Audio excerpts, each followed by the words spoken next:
հայ տղամարդը պետք է սկսի հայերեն խոսել։ Ես չեմ լսում հայերեն խոսք, օրինակ։ Եվ ոչ հեռուստատեսությամբ, ոչ փողոցում, ոչ իմ շրջապատում, բոլորը խոսում են իբր թե հայերեն, բայց իրանց մոտ չկա հայկական միտք, չկա հոգևոր արժեքներ, կա ուղղակի խոսակցական հայերեն։ Եկե պետք է մարդիկ սկսեն իրանք զարգացնել։ Իսկ զարգացումը սկսում է խոսքից։ Դու քո խոսքը ինչպես ես ասում,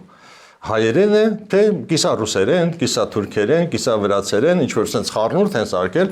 որը մաքուր հայերենը պետք է նախ վերականգնել։ Դա աշխատանք է։ Շատ լուրջ աշխատանք է, դա կրթական աշխատանք է։ Իսկ երբ որ մարդը սկսում է խոսել, գիտեք ինչ։ Ասենք կրթվելը իրոք պիտի դառնա նորաձև։ Այո, ոչ թե միայն նորաձև, այլ ես օրինակ ինձ կրթում եմ ամեն օր։ Ամեն ինչ որ անում եմ, սա իմ կրթության ժամանակն է։ Ամբողջ օրս ես ինձ կրթում եմ։ Նենց չէ որ ես գիտեմ այդ ամեն ինչը, չէ։ Կրթվելը հավիտենական է։ Կրթված մարդը նա է, ով որ հասովորում է։ Իսկ այն մարդը, որ ասում է, հա ես գիտեմ, բայց ոչինչ չգիտի։ Մի խոսքով, պետք է շատ լուրջ ծրագիր կազմել մշակութային,